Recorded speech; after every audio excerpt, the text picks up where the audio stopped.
Assalamualaikum warahmatullahi wabarakatuh. Perkenalkan, nama saya Mardian Suwati dengan NIM 4520043013. Di kesempatan kali ini saya akan mempresentasikan tugas final saya, yaitu mata kuliah arsitektur lingkungan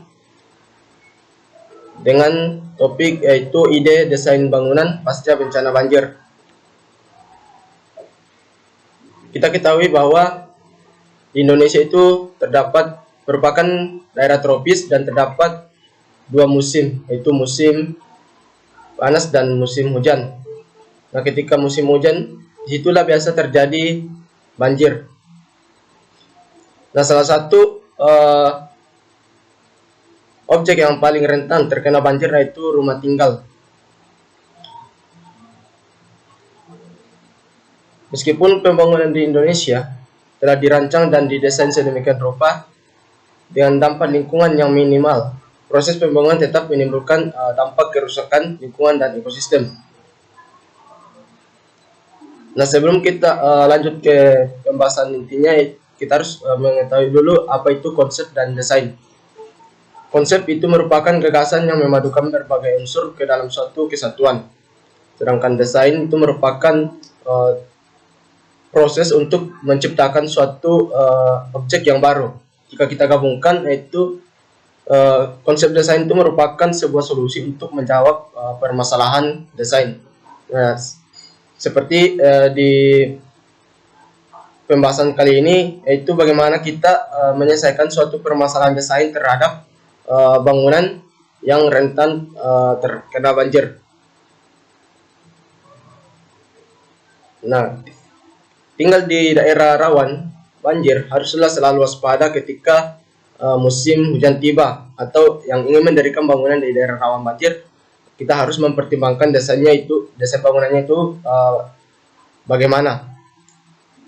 Oleh karena itu, kita harus memiliki persiapan untuk menghadapi bencana alam, dan langkah termudah untuk memulainya dengan merancang bangunan atau mendesain bangunan, terutama rumah tinggal yang tahan banjir. Nah, di sini terdapat sejumlah cara yang perlu kita lakukan untuk membangun perumahan di area lokasi yang sering terjadi banjir. Yang pertama yaitu bangun rumah dengan material tahan banjir.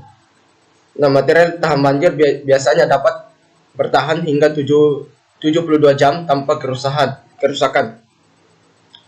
Kita bisa membangun rumah dengan material seperti beton, bata berlapis kaca, perangkat keras baja, kayu ubin keramik, hingga cat epoksi. Yang kedua itu kita juga bisa menggunakan pelapis sealan dan thinner tahan air. Pelapis tahan banjir kering mencegah masuknya air, sedangkan yang basah memungkinkan air masuk ke dalam rumah. Karena itu pelapis sealan dan thinner kedap air perlu digunakan, sebab thinner dapat menahan dinding luar dari penetrasi air. Yang ketiga itu kita juga bisa meninggikan bangunan di atas level banjir, seperti yang kita lihat pada gambar, di mana pada gambar sendiri itu pondasi bangunan kita naikkan levelnya, sehingga ketika terjadi banjir, area yang terdampak banjir itu cuman bagian di bawah, tidak sampai masuk ke dalam ruangan. Nah, syaratnya itu kita juga harus mengetahui ketinggian banjir yang terjadi di lokasi kita. Yang berikutnya itu desain rumah panggung. Seperti yang kita lihat pada gambar, desain rumah anti banjir berikutnya itu adalah rumah panggung. Hunian yang bertranspirasi dari desain rumah tradisional ini sangat ampuh menangkal banjir karena dibangun dengan agak tinggi. Fondasinya bisa terbuat dari beton ataupun kayu.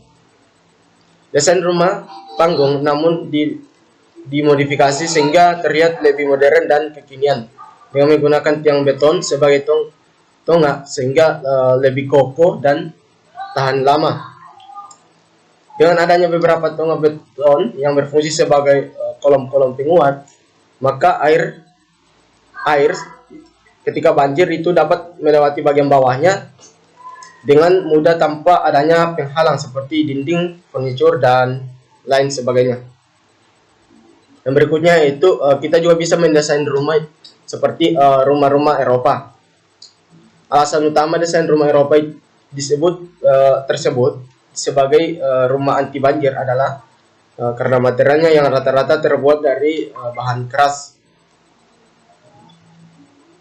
Yang berikutnya itu rumah teras tinggi. Seperti yang kita lihat pada gambar, di mana pada gambar tersebut teras rumah itu dinaikkan dari level tanah, sehingga ketika banjir itu tidak masuk ke dalam ruangan, seperti pada ketika kita mendesain rumah dengan meninggikan fondasinya. Kemudian berikutnya itu rumah berlapis logam. Nah, rumah ini dibuat dengan dua bahan, yakni bahan kayu di dalamnya dan bahan logam di luarnya. Nah, logam yang dipilih sebagai bahan luar karena logam itu sendiri lebih kuat dalam menahan arus air banjir. Ini dilakukan karena logam lebih kuat menahan arus air saat banjir tiba. Yang berikutnya itu rumah dengan ruang banjir. Seperti yang kita lihat di gambar, di mana pada bagian bawah itu sudah disediakan ruang yang agak lebih kecil, sehingga penggunanya itu tidak terlalu padat di situ, dan furnitur bangunan itu lebih banyak di bagian atasnya, sehingga ketika banjir ruang-ruang yang berada paling bawah itu tidak terlalu terdampak banjir. Yang berikutnya juga itu kita bisa membuat dinding yang membentangi rumah dari banjir, seperti kita membuat pagar pada sekeliling bangunan kita, sehingga ketika terjadi banjir air itu tidak masuk ke dalam bangunan kita. Nah, seperti pada umumnya yang banyak sudah diterapkan pada bangunan-bangunan rumah tinggal, khususnya di Kota Makassar, itu dengan membangun pagar sekeliling rumah. Ya, itu merupakan juga salah satu contoh solusi untuk mencegah banjir.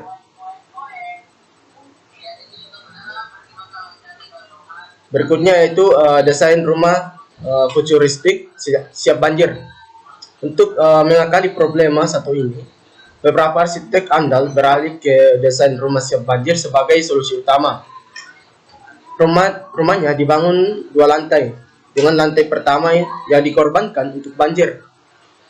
Tidak ada furnitur disimpan di lantai pertama, hanya ruang kosong yang berfungsi utamanya sebagai penampung air dan lumpur.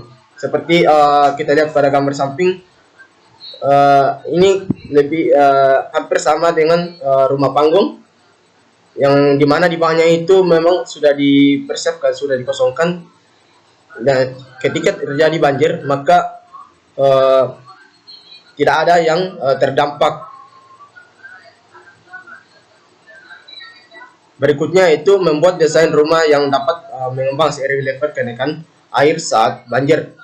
Namun pada solusi ini masih jarang ditemukan dan kemungkinan juga belum ada di Indonesia. Namun di sini hanya sebagai solusi permasalahan saja, karena untuk membangun desain rumah seperti ini itu membutuhkan teknologi yang canggih. Nah, ketika pada desain ini, ketika terjadi banjir itu bangunan ini akan mengapung seiring